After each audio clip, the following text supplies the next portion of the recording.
हाँ जी, बहुत बहुत स्वागत है तुहाडा सब दा इस चैनल ते।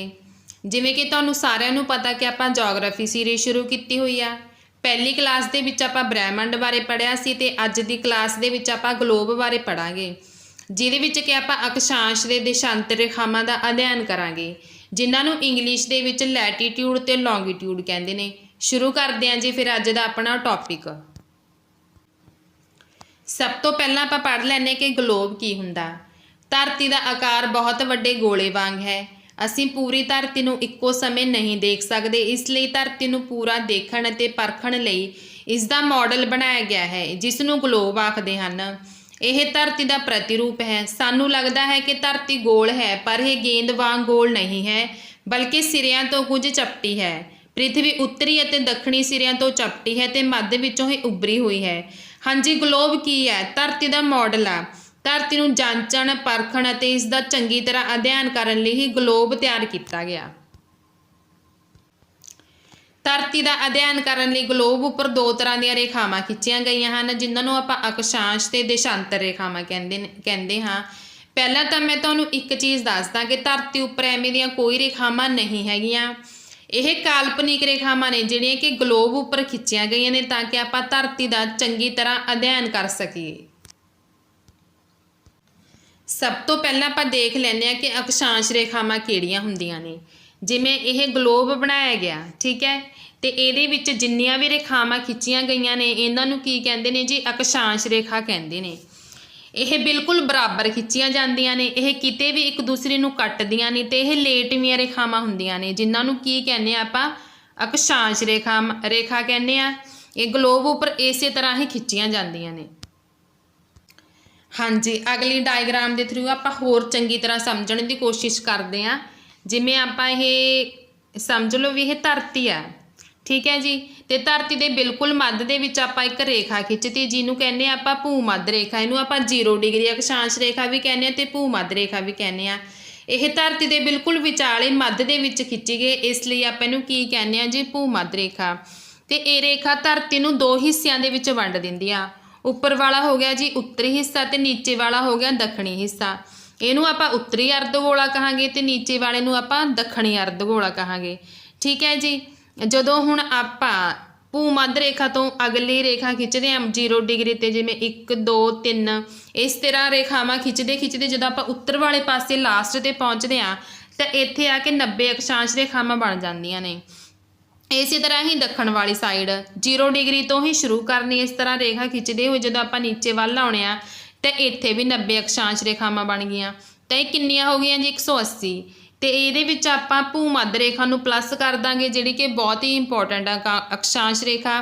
तो किन्नियां हो गई जी, कुल 181 हो गई। ठीक है, हुण मैं तुहानूं इत्थे एक चीज़ होर दसदी हाँ कि जदों आप भूमध्य रेखा तो उत्तर वाल रेखावां खिंचते हुए उपर वाल नूं जाने आ ना, ये रेखावां छोटियां हुंदियां जांदियां ने, ते 90 डिग्री ते जाके बिल्कुल लास्ट ते जाके ही बिल्कुल छोटा जिहा एक बिंदु ही रह जांदी आ। ते इसे तरह ही दक्षिण वाल आ, जदों आप रेखा खिंचते हुए दक्षिण वाल आउणे आ ते छोटियां हुंदियां 90 डिग्री ते आके बिल्कुल एक बिंदु रह जांदियां ने।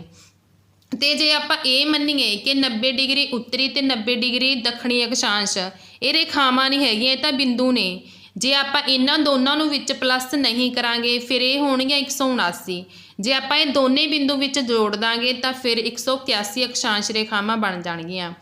हुण जे तुहानूं ये पेपर दे विच क्वेश्चन आ जाए तो तुसीं इहनूं किवें सॉल्व करोगे, मतलब किहड़ी ऑप्शन वल जाओगे, तुहानूं तुसीं की करोगे कि पहलां मतलब कि चंगी तरह तुसीं क्वेश्चन नूं समझोगे कि तुहानूं पुछया की गया, तो उत्थे तुहानूं जिहड़ी भी ऑप्शन सही लगू तुसीं उहदे नाल चले जाओ। जे तुहानूं 181 वाली उत्थे सही लग रही आ उहदे नाल चल जिओ, जे तुहानूं उत्थे 179 वाली सही लगदी है तो तुसीं उहदे नाल चल जिओ।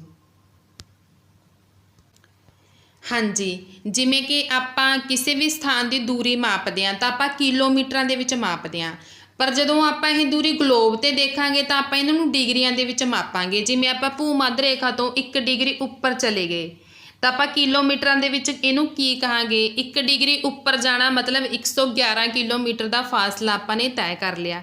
1 डिग्री कितना मन्निया जाऊगा, 111 किलोमीटर के बराबर मन्निया जाऊगा। हाँ जी, हुण आपां देख लैंदे कि इन्हां दे विचों इंपोर्टेंट क्वेश्चन किहड़े बनदे ने। ਜਿਵੇਂ ਪਹਿਲਾਂ ਦੇਖੋ ਕਿ ਭੂ ਮੱਧ ਰੇਖਾ ਧਰਤੀ ਨੂੰ ਦੋ ਭਾਗਾਂ ਦੇ ਵਿੱਚ ਵੰਡਦੀ ਹੈ। PSTET 2021 ਦੇ ਵਿੱਚ ਇਹ ਕੁਐਸਚਨ ਪੁੱਛਿਆ ਗਿਆ ਸੀ ਕਿ ਕਿਹੜੀ ਰੇਖਾ ਧਰਤੀ ਨੂੰ ਦੋ ਭਾਗਾਂ ਦੇ ਵਿੱਚ ਵੰਡਦੀ ਆ। ਉਹ ਹੈਗੀ ਆ ਜੀ ਭੂ ਮੱਧ ਰੇਖਾ। ਉੱਪਰ ਵੱਲ ਉੱਤਰੀ ਅਰਧਗੋਲਾ ਹੋ ਗਿਆ ਤੇ ਭੂ ਮੱਧ ਰੇਖਾ ਦੇ ਨੀਚੇ ਵੱਲ ਹੋ ਗਿਆ ਦੱਖਣੀ ਅਰਧਗੋਲਾ। ਜਿਹੜੀਆਂ ਅਕਸ਼ਾਂਸ਼ ਰੇਖਾਵਾਂ ਹੁੰਦੀਆਂ ਨੇ ਇਹ ਲੇਟਵੀਆਂ ਹੁੰਦੀਆਂ ਨੇ ਇਸ ਤਰ੍ਹਾਂ, ਠੀਕ ਹੈ ਜੀ। ਤੇ ਇਹ ਸਮਾਨਾਂਤਰ ਹੁੰਦੀਆਂ ਨੇ, ਮਤਲਬ ਇੱਕ ਦੂਸਰੇ ਦੇ ਬਰਾਬਰ ਇਹਨਾਂ ਰੇਖਾਵਾਂ ਨੂੰ ਆਪਾਂ ਖਿੱਚਦੇ ਹਾਂ, ਪਰ ਇਹਨਾਂ ਦੀ ਲੰਬਾਈ ਬਰਾਬਰ ਨਹੀਂ ਹੁੰਦੀ। ਜਦੋਂ ਆਪਾਂ ਭੂ ਮੱਧ ਰੇਖਾ ਤੋਂ ਉੱਤਰ ਵੱਲ ਜਾਂਦੇ ਹਾਂ ਜਾਂ ਫਿਰ ਆਪਾਂ ਦੱਖਣ ਵੱਲ ਆਉਣੇ ਆ ਖਿੱਚਦੇ ਰੇਖਾਵਾਂ, ਤਾਂ ਇਹ ਕੀ ਨੇ, ਛੋਟੀਆਂ ਹੁੰਦੀਆਂ ਜਾਂਦੀਆਂ ਨੇ। ਧਰਤੀ ਉੱਪਰ ਅਕਸ਼ਾਂਸ਼ ਰੇਖਾਵਾਂ ਦੀ ਕੁੱਲ ਗਿਣਤੀ ਕਿੰਨੀ ਆ ਜੀ, 181। ਮਤਲਬ ਇਹਨੂੰ ਆਪਾਂ 179 ਵੀ ਮੰਨ ਸਕਦੇ ਹਾਂ ਤੇ 181 ਵੀ ਮੰਨ ਸਕਦੇ ਹਾਂ। 1 ਡਿਗਰੀ ਅਕਸ਼ਾਂਸ਼ ਨੂੰ ਆਪਾਂ ਕਿੰਨੇ ਕਿਲੋਮੀਟਰਾਂ ਦੇ ਵਿੱਚ ਦਰਸਾਉਣੇ ਆ, 111 ਕਿਲੋਮੀਟਰ ਦੇ ਵਿੱਚ ਦਰਸਾਉਣੇ ਆ। ਹਾਂਜੀ, ਹੁਣ ਆਪਾਂ ਪੜ੍ਹ ਲੈਂਦੇ ਹਾਂ ਕਿ ਅਕਸ਼ਾਂਸ਼ਾਂ ਦਾ ਮਹੱਤਵ ਕੀ ਹੈ ਆਪਣੇ ਲਈ।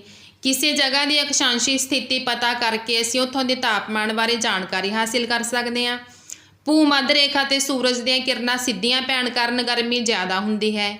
ਉੱਤਰ ਜਾਂ ਦੱਖਣ ਵੱਲ ਇਹ ਤਿਰਛੀਆਂ ਹੁੰਦੀਆਂ ਜਾਂਦੀਆਂ, ਜਿਸ ਕਰਕੇ ਗਰਮੀ ਘਟਦੀ ਹੈ।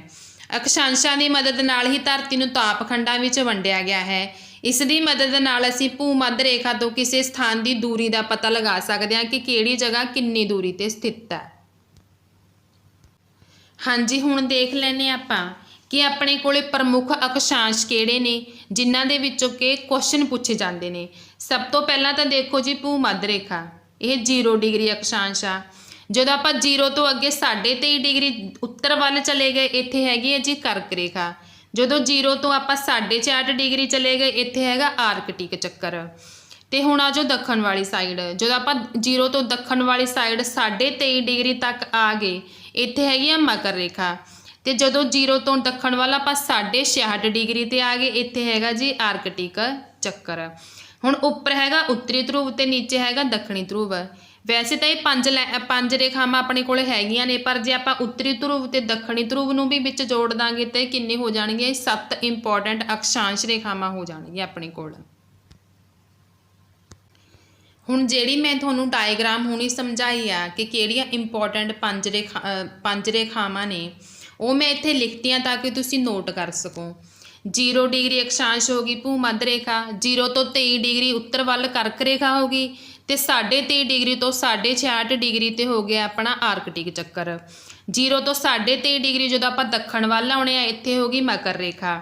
ਤੇ 23.5 ਡਿਗਰੀ ਤੋਂ ਜਦੋਂ ਆਪਾਂ 66 ਡਿਗਰੀ ਚਲੇ ਗਏ ਦੱਖਣ ਵੱਲ, ਇੱਥੇ ਹੈਗਾ ਜੀ ਆਰਕਟਿਕ ਚੱਕਰ, ਅੰਟਾਰਕਟਿਕ ਚੱਕਰ। ਇਹ ਤੁਸੀਂ ਨੋਟ ਕਰ ਲਿਓ।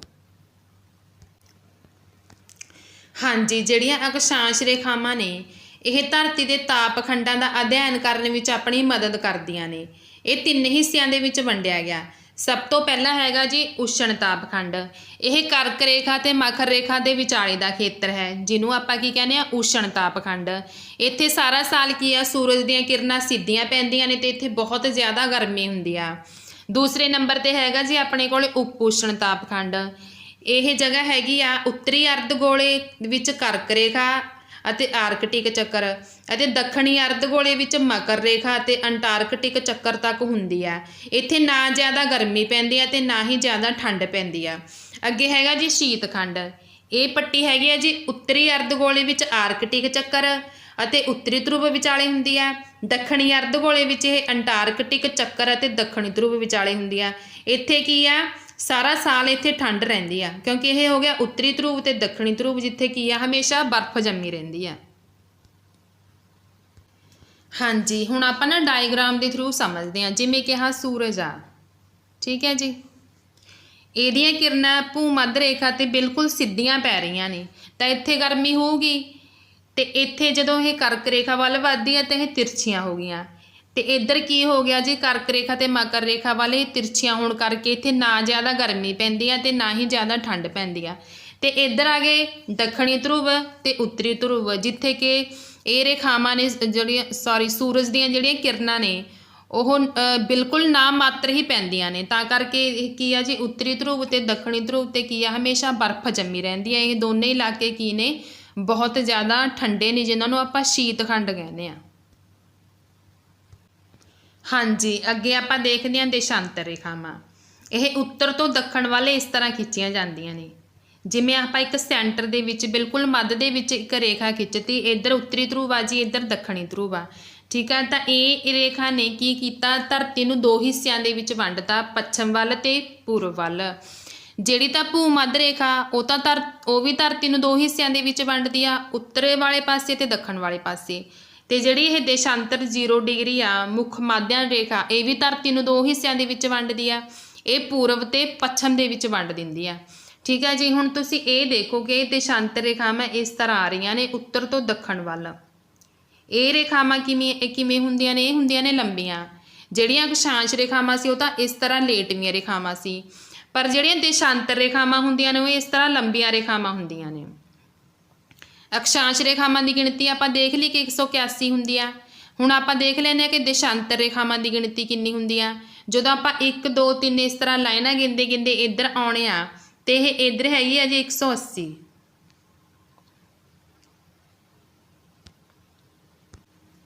ਹਾਂਜੀ, ਪੱਛਮ ਵੱਲ ਵੀ ਦੇਸ਼ਾਂਤਰ ਰੇਖਾਵਾਂ 180 ਹੋ ਗਈਆਂ ਤੇ ਪੂਰਬ ਵੱਲ ਵੀ ਦੇਸ਼ਾਂਤਰ ਰੇਖਾਵਾਂ 180 ਹੋ ਗਈਆਂ, ਤਾਂ ਕੁੱਲ ਕਿੰਨੀਆਂ ਹੋ ਗਈਆਂ 360। ਜਦੋਂ ਆਪਾਂ ਇੱਧਰ ਗਿਣਤੀ ਕਰਦੇ ਜਾਂਦੇ ਹਾਂ ਤਾਂ ਹਰੇਕ ਸੰਖਿਆ ਦੇ ਸਾਹਮਣੇ ਆਪਾਂ ਪਲੱਸ ਦਾ ਨਿਸ਼ਾਨ ਲਗਾ ਦਾਂਗੇ ਪੂਰਬ ਵੱਲ ਸੰਖਿਆ ਦੇ ਸਾਹਮਣੇ। ਜਦੋਂ ਆਪਾਂ ਪੱਛਮ ਵੱਲ ਆਉਣੇ ਆ ਤੇ ਇਹਨਾਂ ਸਾਰੀਆਂ ਸੰਖਿਆਵਾਂ ਦੇ ਸਾਹਮਣੇ ਆਪਾਂ ਮਾਈਨਸ ਦਾ ਨਿਸ਼ਾਨ ਲਗਾਵਾਂਗੇ। ਇੱਧਰ ਆਪਾਂ ਪਲੱਸ ਦਾ ਨਿਸ਼ਾਨ ਲਗਾਤਾ ਤੇ ਇੱਧਰ ਆਪਾਂ ਨੇ ਮਾਈਨਸ ਦਾ ਨਿਸ਼ਾਨ ਲਗਾਤਾ।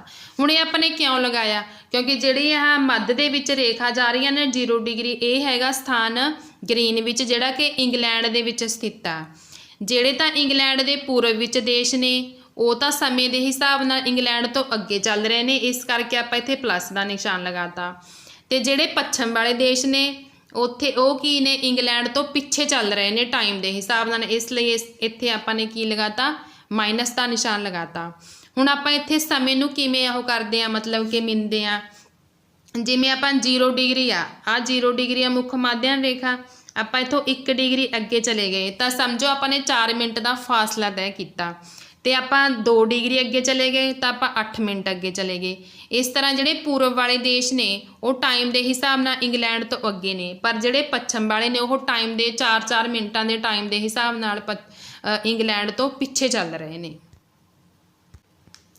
ਜਿਹੜੀਆਂ ਅਕਸ਼ਾਂਸ਼ ਰੇਖਾਵਾਂ ਸੀ ਉਹ ਤਾਂ ਆਪਾਂ ਨੇ ਇਸ ਤਰ੍ਹਾਂ ਖਿੱਚੀਆਂ ਸੀ, ਪੂਰਬ ਤੋਂ ਪੱਛਮ ਵੱਲ ਖਿੱਚੀਆਂ ਸੀ, ਠੀਕ ਹੈ ਜੀ। ਤੇ ਜਿਹੜੀਆਂ ਦੇਸ਼ਾਂਤਰ ਰੇਖਾਵਾਂ ਨੇ ਉਹ ਆਪਾਂ ਇਸ ਤਰ੍ਹਾਂ ਖਿੱਚਦੇ ਹਾਂ, ਉੱਤਰ ਤੋਂ ਦੱਖਣ ਵੱਲ। ਤੇ ਇਹਨਾਂ ਦੀ ਕੁੱਲ ਗਿਣਤੀ ਕਿੰਨੀ ਆ ਜੀ 360। 180 ਦੇਸ਼ਾਂਤਰ ਪੂਰਬ ਵੱਲ ਹੋ ਗਏ ਤੇ 180 ਦੇਸ਼ਾਂਤਰ ਪੱਛਮ ਵੱਲ ਹੋ ਗਏ। ਹਾਂਜੀ, ਹੁਣ ਆਪਾਂ ਥਿਊਰੀ ਪੜ੍ਹ ਲੈਂਦੇ ਆ। ਦੇਸ਼ਾਂਤਰ ਰੇਖਾਵਾਂ, ਇਹ ਰੇਖਾਵਾਂ ਉੱਤਰੀ ਧਰੁਵ ਅਤੇ ਦੱਖਣੀ ਧਰੁਵ ਨੂੰ ਆਪਸ ਵਿੱਚ ਜੋੜਦੀਆਂ ਹਨ। ਧਰੁਵਾਂ ਵੱਲ ਪਹੁੰਚਦੇ ਹੋਏ ਇਹਨਾਂ ਦੀ ਦੂਰੀ ਘਟਦੀ ਜਾਂਦੀ ਹੈ, ਧਰੁਵ ਉੱਪਰ ਇਹ ਇੱਕ ਬਿੰਦੂ ਹੀ ਰਹਿ ਜਾਂਦੀਆਂ ਹਨ। ਇਹ ਧਰਤੀ ਨੂੰ ਪੂਰਬ ਤੋਂ ਪੱਛਮ ਵੱਲ 2 ਹਿੱਸਿਆਂ ਵਿੱਚ ਵੰਡਦੀਆਂ ਨੇ, ਇਹਨਾਂ ਦੀ ਲੰਬਾਈ ਬਰਾਬਰ ਹੁੰਦੀ ਹੈ। ਦੇਸ਼ਾਂਤਰਾਂ ਦੀ ਕੁੱਲ ਸੰਖਿਆ ਕਿੰਨੀ ਹੈ ਜੀ 360 ਹੈ। ਜਿਹੜੀ ਆਪਾਂ ਲਾਈਨ ਬਿਲਕੁਲ ਇਸ ਤਰ੍ਹਾਂ ਸਿੱਧੀ ਖਿੱਚੀ ਸੀ ਨਾ 0 ਡਿਗਰੀ ਦੇਸ਼ਾਂਤਰ, ਇਹਨੂੰ ਕਹਿੰਦੇ ਨੇ ਮੁੱਖ ਮਾਧਿਅਮ ਰੇਖਾ। ਇੰਗਲੈਂਡ ਦੇ ਗ੍ਰੀਨ ਵਿੱਚ ਤੋਂ ਲੰਘਣ ਵਾਲੀ ਰੇਖਾ ਨੂੰ ਇਹ ਇੰਗਲੈਂਡ ਦੇ ਗ੍ਰੀਨ ਵਿੱਚੋਂ ਲੰਘਦੀ ਆ, ਗ੍ਰੀਨ ਵਿੱਚ ਤੋਂ ਲੰਘਦੀ ਆ। ਗ੍ਰੀਨ ਵਿੱਚ ਨੂੰ ਆਪਾਂ ਕੀ ਬਣਾਇਆ ਹੋਇਆ, ਮੱਧ ਬਣਾਇਆ ਹੋਇਆ ਪੂਰਬ ਤੇ ਪੱਛਮ ਬਾਰੇ ਜਾਣਕਾਰੀ ਹਾਸਿਲ ਕਰਨ ਵਾਸਤੇ। ਇਹ ਰੇਖਾ ਕੀ ਕਰਦੀ ਆ, ਧਰਤੀ ਨੂੰ ਪੂਰਬੀ ਗੋਲਾਰਧ ਤੇ ਪੱਛਮੀ ਗੋਲਾਰਧ ਵਿੱਚ ਵੰਡ ਦਿੰਦੀ ਆ, ਮਤਲਬ ਇੱਕ ਪਾਸੇ ਹੋ ਗਿਆ ਪੱਛਮ ਤੇ ਇੱਕ ਪਾਸੇ ਹੋ ਗਿਆ ਪੂਰਬ। ਹੁਣ ਆਪਾਂ ਸਮਾਂ ਕਿਵੇਂ ਨਿਰਧਾਰਿਤ ਕਰਦੇ ਹਾਂ, ਜਿਹੜਾ ਪ੍ਰਮਾਣਿਕ ਸਮਾਂ ਹੁੰਦਾ ਉਹ ਦੇਖ ਲੈਂਦੇ ਹਾਂ। ਜਿੱਥੋਂ ਪੂਰੀ ਦੁਨੀਆ ਦਾ ਸਮਾਂ ਸ਼ੁਰੂ ਹੁੰਦਾ ਹੈ ਉਸ ਨੂੰ ਪ੍ਰਮਾਣਿਕ ਸਮਾਂ ਕਿਹਾ ਜਾਂਦਾ ਹੈ। ਮੁੱਖ ਮਾਧਿਅਮ ਤੇ ਜਿਸ ਸਮੇਂ ਸੂਰਜ ਆਕਾਸ਼ ਦੇ ਸਭ ਤੋਂ ਉੱਚੇ ਬਿੰਦੂ ਤੇ ਹੋਵੇਗਾ ਉਸ ਸਮੇਂ ਮੁੱਖ ਮਾਧਿਅਮ ਤੇ ਸਥਿਤ ਸਾਰੇ ਦੇਸ਼ਾਂ ਵਿੱਚ ਦੁਪਹਿਰ ਦੇ 12 ਵਜੇ ਹੋਣਗੇ। ਜਿਵੇਂ ਆਹ 0 ਡਿਗਰੀ ਮੁੱਖ ਮਾਧਿਅਮ ਹੈ, ਇੱਥੇ ਜਿੰਨੇ ਵੀ ਦੇਸ਼ ਨੇ ਨਾ ਇੱਥੇ ਬਰਾਬਰ ਸਮਾਂ ਹੋਊਗਾ। ਇੱਥੇ ਕੀ ਵਜੇ ਹੋਣਗੇ, ਦੁਪਹਿਰ ਦੇ 12 ਵਜੇ ਹੋਣਗੇ। ਡਿਗਰੀ ਦਾ ਸਮਾਂ 4 ਮਿੰਟਾਂ ਵਿੱਚ ਦਰਸਾਇਆ ਜਾਂਦਾ। 1 ਡਿਗਰੀ ਮਤਲਬ 4 ਮਿੰਟ ਦਾ ਟਾਈਮ, 1 ਡਿਗਰੀ ਨੂੰ 4 ਮਿੰਟਾਂ ਦੇ ਹਿਸਾਬ ਨਾਲ ਦਰਸਾਇਆ ਜਾਂਦਾ। ਗ੍ਰੀਨਵਿਚ ਦੇ ਪੂਰਬ ਵਿੱਚ ਸਥਿਤ ਦੇਸ਼ਾਂ ਦਾ ਸਮਾਂ ਹਰ 1 ਡਿਗਰੀ ਦੇ ਹਿਸਾਬ ਨਾਲ 4 ਮਿੰਟ ਅੱਗੇ ਆ। ਪੱਛਮੀ ਦੇਸ਼ਾਂ ਦਾ ਸਮਾਂ 4 ਮਿੰਟ ਪਿੱਛੇ ਚੱਲ ਰਿਹਾ। ਭਾਰਤ ਦਾ ਸਮਾਂ ਮੁੱਖ ਮਾਧਿਅਮ ਤੋਂ 5.5 ਘੰਟੇ ਅੱਗੇ। ਬਹੁਤ ਹੀ ਇੰਪੋਰਟੈਂਟ ਕੁਐਸਚਨ ਆ ਇਹ, ਸੀਟੈਟ ਦੇ ਵਿੱਚ ਪੁੱਛਿਆ ਗਿਆ ਸੀ ਕਿ ਜਿਹੜਾ ਭਾਰਤ ਆ ਉਹ ਇੰਗਲੈਂਡ ਤੋਂ ਕਿੰਨੇ ਘੰਟੇ ਅੱਗੇ ਚੱਲ ਰਿਹਾ। ਭਾਰਤ ਇੰਗਲੈਂਡ ਤੋਂ 5.5 ਘੰਟੇ ਅੱਗੇ ਚੱਲ ਰਿਹਾ। हाँ जी, ਹੁਣ ਆਪਾਂ ਦੇਖ ਲੈਂਦੇ ਹਾਂ ਕਿ ਆਪਣੇ ਭਾਰਤ ਦਾ ਪ੍ਰਮਾਣਿਕ ਸਮਾਂ ਕਿਵੇਂ ਨਿਰਧਾਰਿਤ ਕੀਤਾ ਹੋਇਆ।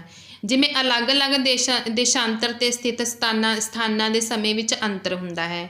ਗੁਜਰਾਤ ਦੇ ਦਵਾਰਕਾ ਅਤੇ ਅਸਮ ਦੇ ਡਿਬਰੂਗੜ੍ਹ ਦੇ ਸਮੇਂ ਵਿੱਚ ਹੈਗੇ ਇਹ ਦੋਨੇ ਮਤਲਬ ਇੰਡੀਆ ਦੇ ਵਿੱਚ ਹੀ ਨੇ। ਇਹਨਾਂ ਦੇ ਵਿੱਚ ਵੀ 1 ਘੰਟੇ ਤੇ 45 ਮਿੰਟ ਦਾ ਫਰਕ ਆ, ਕਿਉਂਕਿ ਇਹ ਅਲੱਗ-ਅਲੱਗ ਦੇਸ਼ਾਂਤਰਾਂ 'ਤੇ ਸਥਿਤ ਨੇ।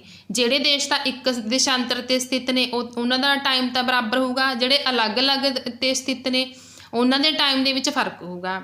ਇਸ ਲਈ ਜੋ ਦੇਸ਼ਾਂਤਰ ਰੇਖਾ ਦੇਸ਼ ਦੇ ਮੱਧ ਵਿੱਚੋਂ ਲੰਘਦੀ ਹੈ, ਇੱਥੇ ਆਪਣੇ ਇੰਡੀਆ ਦੀ ਗੱਲ ਕੀਤੀ ਗਈ ਆ, ਉਸ ਸਥਾਨ ਦੇ ਸਮੇਂ ਨੂੰ ਹੀ ਦੇਸ਼ ਦਾ ਪ੍ਰਮਾਣਿਕ ਸਮਾਂ ਮੰਨਿਆ ਜਾਂਦਾ।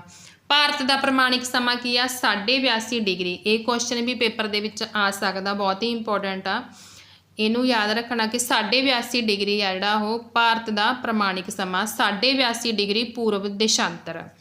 ਭਾਰਤ ਦਾ ਸਮਾਂ 0 ਡਿਗਰੀ ਦੇਸ਼ਾਂਤਰ ਤੋਂ ਮਤਲਬ ਇੰਗਲੈਂਡ ਤੋਂ 5.5 ਘੰਟੇ ਅੱਗੇ ਹੈ। ਜਦੋਂ ਇੰਗਲੈਂਡ ਵਿੱਚ ਦੁਪਹਿਰ ਦੇ 12 ਵਜੇ ਹੋਣਗੇ, ਉਸ ਸਮੇਂ ਭਾਰਤ ਵਿੱਚ ਸ਼ਾਮ ਦੇ 5:30 ਵਜੇ ਹੋਣਗੇ। ਇਹ ਕੁਐਸਚਨ ਵੀ ਸੀਟੈਟ ਦੇ ਵਿੱਚ ਆ ਚੁੱਕਿਆ। ਹੁਣ ਇੱਕ ਹੋਰ ਗੱਲ ਦੱਸ ਦਿੰਦੀ ਹਾਂ ਕਿ ਜਿਹੜੀਆਂ ਅਕਸ਼ਾਂਸ਼ ਰੇਖਾਵਾਂ ਨੇ, ਦੇਸ਼ਾਂਤਰ ਰੇਖਾਵਾਂ ਨੇ, ਦੋਨੋਂ ਹੀ ਬਹੁਤ ਇੰਪੋਰਟੈਂਟ ਨੇ। ਜੇ ਆਪਾਂ ਇਕੱਲੀਆਂ ਅਕਸ਼ਾਂਸ਼ ਰੇਖਾਵਾਂ ਤੋਂ ਜਾਣਕਾਰੀ ਹਾਸਲ ਕਰ ਲਾਂਗੇ ਤਾਂ ਇਹ ਨਹੀਂ ਹੋ ਸਕਦਾ, ਜਾਂ ਇਕੱਲੀਆਂ ਦੇਸ਼ਾਂਤਰ ਤੋਂ ਕਰ ਲਾਂਗੇ ਇਹ ਵੀ ਨਹੀਂ ਹੋ ਸਕਦਾ। ਇਸ ਕਰਕੇ ਆਪਣੇ ਲਈ ਅਕਸ਼ਾਂਸ਼ ਤੇ ਦੇਸ਼ਾਂਤਰ ਦੋਨੋਂ ਹੀ ਇੰਪੋਰਟੈਂਟ ਰੇਖਾਵਾਂ ਨੇ, ਜਿਨ੍ਹਾਂ ਨਾਲ ਕਿ ਆਪਾਂ ਕੋਈ ਵੀ ਲੋਕੇਸ਼ਨ ਪਤਾ ਕਰ ਸਕਦੇ ਹਾਂ। ਠੀਕ ਹੈ ਜੀ। ਹਾਂਜੀ, ਇਹ ਸੀ ਜੀ ਅੱਜ ਦਾ ਆਪਣਾ ਟੌਪਿਕ, ਜਿਹਦੇ ਵਿੱਚ ਆਪਾਂ ਨੇ ਗਲੋਬ ਬਾਰੇ, ਅਕਸ਼ਾਂਸ਼ ਤੇ ਦੇਸ਼ਾਂਤਰਾਂ ਬਾਰੇ ਜਾਣਕਾਰੀ ਪ੍ਰਦਾਨ ਕੀਤੀ ਆ। ਹੋਪ ਸੋ ਕਿ ਤੁਹਾਨੂੰ ਕਨਸੈਪਟ ਕਲੀਅਰ ਹੋਇਆ ਹੋਊਗਾ ਤੇ ਇਹ ਵੀਡੀਓ ਤੁਹਾਡੇ ਲਈ ਬਹੁਤ ਹੀ ਹੈਲਪਫੁਲ ਸਾਬਿਤ ਹੋਏਗੀ। ਤੇ ਇੱਥੋਂ ਤੱਕ ਸਾਡੀ ਵੀਡੀਓ ਦੇਖਣ ਲਈ ਤੁਹਾਡਾ ਸਭ ਦਾ ਬਹੁਤ ਬਹੁਤ ਧੰਨਵਾਦ।